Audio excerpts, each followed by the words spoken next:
My grandmother whispered those words to me the day she pressed her leather diary into my hands. I was 17, standing in her rose garden, and I remember laughing, actually laughing, because it sounded like something from a fortune cookie. I didn't laugh 3 weeks ago when I opened that same diary and saw my own handwriting filling pages I'd never written. Let me back up. My name is Mira, and for 28 years I lived a perfectly ordinary life. Marketing consultant, small apartment in the city, weekly calls with mom. The diary sat on my nightstand like a decorative relic. I'd never written in it, not once. It felt too precious, too old. The leather was soft as silk, and the pages had that vanilla aged paper smell that made you want to preserve it behind glass. Then, one Tuesday evening, after a terrible day at work, I picked it up. I don't know why. Maybe I wanted to feel close to my grandmother again. She'd passed 2 years prior, and grief has a way of sneaking up on you when you're vulnerable. I opened to the first page. My handwriting. My exact handwriting. Blue ink, the same pen I keep in my purse. Today I wore the gray blazer. James complimented it during the morning meeting. I ordered pad thai for lunch, extra peanuts. The date at the top, 3 weeks ago, that Tuesday. I flipped forward, fingers trembling.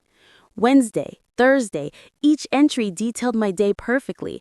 Conversations I'd had, meals I'd eaten, the argument with my mother about Thanksgiving plans, things no one could have known.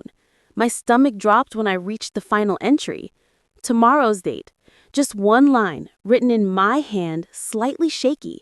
I forgive you, but I will not let this be the end. Underneath, a dark smudge. It could have been ink, but my hands knew before my brain caught up. It looked like blood. I didn't sleep that night. By 4 a.m., I'd convinced myself it was a prank. My brother, Rahul, maybe, who'd always been talented at forgery. Except Rahul lived in Dubai and hadn't visited in 8 months. My mother? She could barely text without calling me for help. I made lists. Who had access to my apartment? Who knew my schedule? The entries were too accurate, too intimate. Cried during the shelter commercial with the golden retriever. I'd been alone on my couch when that happened. When dawn finally came, I photographed every page, 23 entries spanning 3 weeks, ending with tomorrow, now, today, and that blood-smudged line. I called in sick to work. My voice sounded strange even to me, hollow and distant. Then I did what any rational person spiraling into unreality does. I tested it. The diary had predicted I'd order pad thai on a random Tuesday, so I decided to break the pattern. Wednesday's entry said I'd attend my 3 p.m. meeting and pitch the Claridge campaign. I skipped the meeting entirely, drove to a cafe across town, ordered something I never eat, a tuna melt, and sat there feeling victorious and insane in equal measure.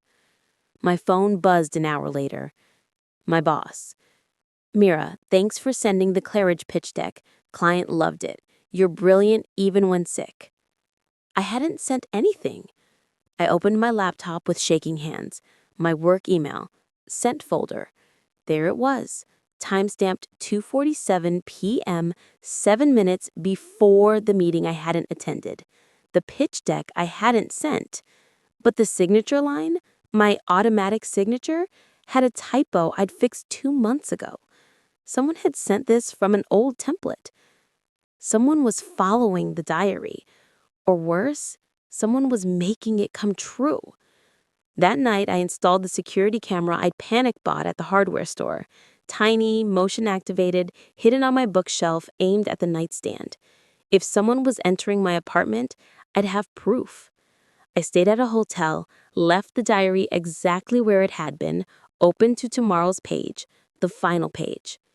At 2:34 a.m., my phone lit up with an alert. Motion detected. The footage was only 11 seconds long. A figure in dark clothes, face obscured by a hood, moving with eerie familiarity through my apartment. No broken locks, they had a key. The figure approached the nightstand, reach toward the diary, then froze. They looked directly at the camera and pulled back their hood. My mother.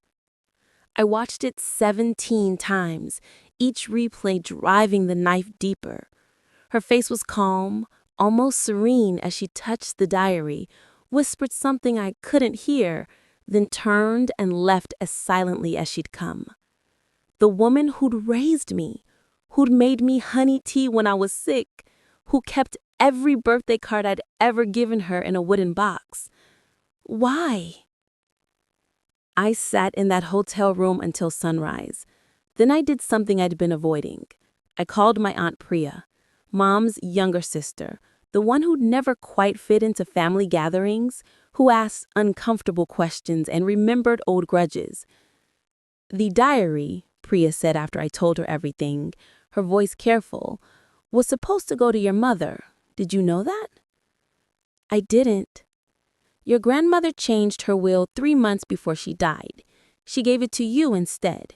Your mother, Mira, she didn't take it well.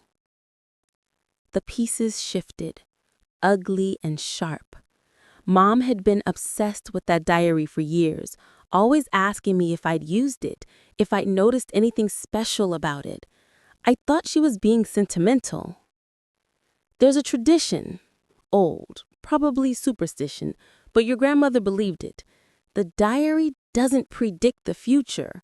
It writes your fate if someone else holds the pen. Whoever writes in it controls the path. My mouth went dry.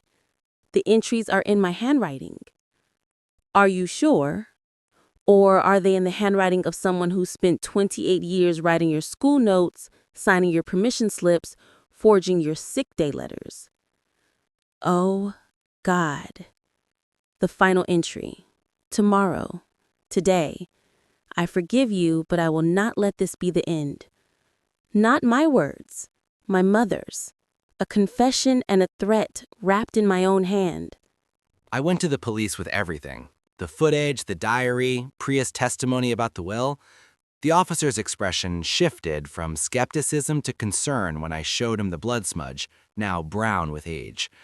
"We'll send someone to check on you both," he said, "and we'll test that stand." It wasn't blood. Forensics came back 3 days later. Red wine, mixed with oxidized ink. Dramatic, not dangerous. But the breaking and entering was real. The forged emails were real. When they brought my mother in for questioning, she didn't deny it. She'd been writing in the diary for 3 weeks, she said, trying to guide me, to correct my mistakes, to make me into the daughter who'd make better choices. The final entry was meant to scare me into coming home, into letting her back into my life after I'd pulled away. "I gave you everything," she said, eyes wet. "The diary should have been mine." The restraining order was granted within a week. I changed my locks, my passwords, my routines. The diary I gave to a museum that specialized in archival oddities. Let someone else carry its weight. Here's what I learned, and why I'm telling you this story. Control dressed up as love is still control. Tradition used as a cage is still a cage. And sometimes the people who raised us cannot accept that we've grown beyond the edges of the life they wrote for us. My grandmother's words echo differently now.